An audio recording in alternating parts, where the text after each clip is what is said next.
జిల్లాలో 365A national హైవేలో భూ నిర్వాసితులు చాలా అన్యాయం జరిగింది. నష్టపరిహారం చెల్లించులో వివక్ష చూపెట్టారు. అక్రమాలు అన్యాయం జరిగిందంటూ కూడా కొంతమంది భూ నిర్వాసితులంతా కూడా రైతులు ఈరోజు జిల్లా కలెక్టర్ని కలిసి ఫిర్యాదు చేశారు గ్రీవెన్స్లో. అసలు ఏం జరిగింది, దీంతో మాట్లాడిన కొంతమంది బాధిత రైతులు ఉన్నారు. చెప్పండి, అసలు ఏం జరిగింది, సమస్య ఏంది, ఇంతమంది కలిసి ఎందుకు వచ్చిళ్ళు, అసలు భూమిలో అన్యాయం ఎక్కడ ఏ విధంగా జరిగింది? మాది ములకలపల్లి గ్రామం, దోనకల్లు మండలం. మాకు మొత్తం అగ్రికల్చర్ ల్యాండే, అందరం రైతు బంధు ఎత్తుకుంటున్నాం. కావున మా భూములకి కొంత నా 65వ సర్వే నెంబర్కి 64వ సర్వే నెంబర్ రెండు పక్క గెట్లు కాబట్టి 65వ సర్వే నెంబర్లకి ఎకరానికి 93 లక్షలు పడుతున్నాయి. నాకు ఓన్లీ 6 లక్షలు పడుతున్నాయి. మా ప్రాబ్లాన్ని సార్కి తెలవడానికి వచ్చినాం. అంటే ముఖ్యంగా 92 లక్షలు నీకు కావాలంటావా, లేకుంటే వాళ్ళకు కూడా 6 లక్షలు పడాలా? అసలు ఇక్కడ అవినీతి ఎక్కడ జరిగింది? మాకు 90 లక్షలు, వాళ్ళతో పాటుగా మాకు 92 లక్షలు కావాలి. మీరు చెప్పండి సమస్య. అసలు నిజంగా నష్టపరిహారంలో ఎలాంటి అవకతవకలు జరిగింది? నా పేరు సామినేని చంద్రబాబురావు, ములకల్లిపల్లి గ్రామం. మా ఊళ్ళో గ్రామం 365A కింద నేషనల్ హైవే సర్వే చేశారు. చేసిన సర్వే రిపోర్ట్ ప్రకారంగా మాకు ఫస్ట్ ఒకసారి 12 లక్షలు అని చెప్పారు, ఒకసారి 6 లక్షలు, ఒకసారి 80 లక్షలు, లాస్ట్కి 80 లక్షలు ఫిక్స్ చేశారు. మాకు 6 లక్షలే ఇస్తాను. ఈ 6 లక్షలు అయింది, ఈ రేట్లు అయిందని ఎంఆర్ఓ గారు, ఆర్డీఓ గారికి అందరికీ మాట్లాడడం, విన్నయించుకున్నాం. చెప్తే సార్ అన్న మీరు ఎంక్వైరీ చేసి మీకు రిపోర్ట్ చేసి మీరు న్యాయం చేస్తామని చెప్పారు. ఇంత మట్టుకి ఎలాంటి న్యాయం జరగలేదు మాకు. ఆ 80 లక్షలు ఇచ్చిన రేటు ప్రకారంగా మా రైతులకి అందరు 15 మంది కూడా అదే రేటు మాకు అట్లా ఇవ్వమని మేము కోరుకుంటాను.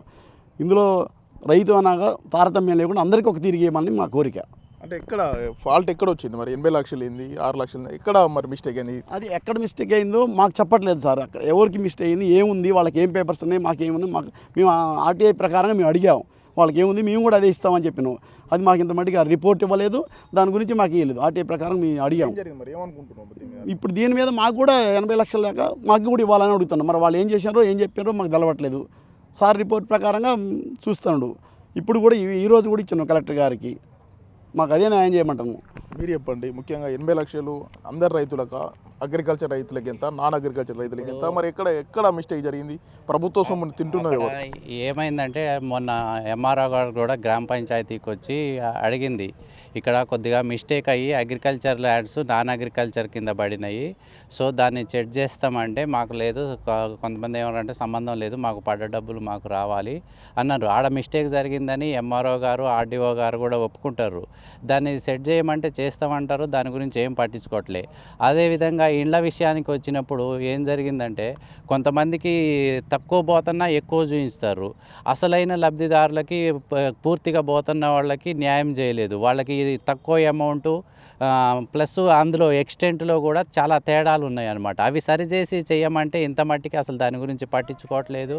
అధికారులు ఏదో ఆర్డీఓ లెవెల్లో అందరి లెవెల్లో తీసుకుపోయినా కానీ దాని సమస్యను అక్కడనే తొక్కి పట్టాలని చూస్తున్నారు. దాన్ని సాల్వ్ చేసే ఉద్దేశం ఎవరు లేదు. అందుకనే మేము కలెక్టర్ గారికి, మన అడిషనల్ కలెక్టర్ రెవెన్యూ గారికి చాలాసార్లు విన్నవించడం జరిగింది. వాళ్ళు చేస్తామన్నారు, చేయాలని కోరుకుంటాం. అందరికీ ఇప్పుడు భూమి అనేది అందరిది ఒకటే వాల్యూ, అందరికీ ఒకే విధంగా కట్టించాలి. కానీ కొంతమందికి తక్కువ, కొంతమందికి ఎక్కువ ఏముంటుంది. పోయిన దాని ప్రకారం ఇప్పుడు నాది 50 గజాలు పోయింది అనుకో, నాకు ఒక 5 లక్షలు వచ్చినాయి అనుకో సపోజ్, అతనిది కూడా సేమ్ ఇల్లు సేమ్, అతనికి 1 లక్ష 2 లక్షలు రాయడం ఏంది? అందరికి సమానంగా ఉండాలిగా, అట్లా జరగలేదన్నమాట. సో ఇందులో చాలా లోటుపాట్లు జరిగినాయి. ఉన్న 100 మందిలో 60 మంది మట్టికి లోటుపాట్లే జరిగినాయి. అవి సరిచేయమని మేము ఎంత కోరుతున్నా కానీ, ఎంత చేస్తున్నా కానీ స్పందించడం లేదు. అందుకనే మేము కలెక్టర్ గారికి గ్రీవెన్స్ ద్వారా విన్నవించుకుందామని వచ్చినాము. దయచేసి ఇప్పటికైనా ఆ సమస్యను పరిష్కరించాలని, అటు రైతులకి అన్యాయం చేయకుండా, ఇటు ఇండ్లకి అన్యాయం చేయకుండా, సో ఆ సమస్యను సాల్వ్ చేయాలని మేము రిక్వెస్ట్ చేస్తున్నాం. మీరు చెప్పండి, మీ ప్రధాన సమస్య ఏంది, ఎవరిని కలుద్దామని వచ్చిళ్ళు? ఈ అవకతవకలు, ఈ మొత్తం ఈ ఫ్రాడ్ గల కారణం ఏమై ఉంటుంది? 2 నెలల నుంచి మేము తిరుగుతున్నాము RDO office, MR office, collector ఆఫీస్కి.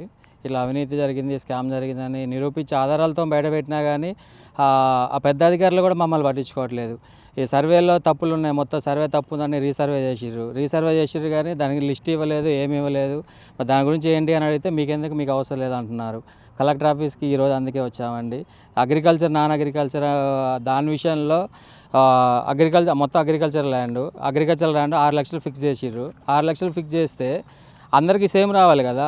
మరి ఒక రైతుకేమో ఎక్కువ మొత్తంలో ఒక రైతు తక్కువ మొత్తంలో వచ్చినప్పుడు బాధ ఉంటుంది కదా. ఆ బాధ వినియోగించుకుందామని దానికి మాకు న్యాయం చేయండి అని చెప్పి ఇక్కడికి వచ్చామండి.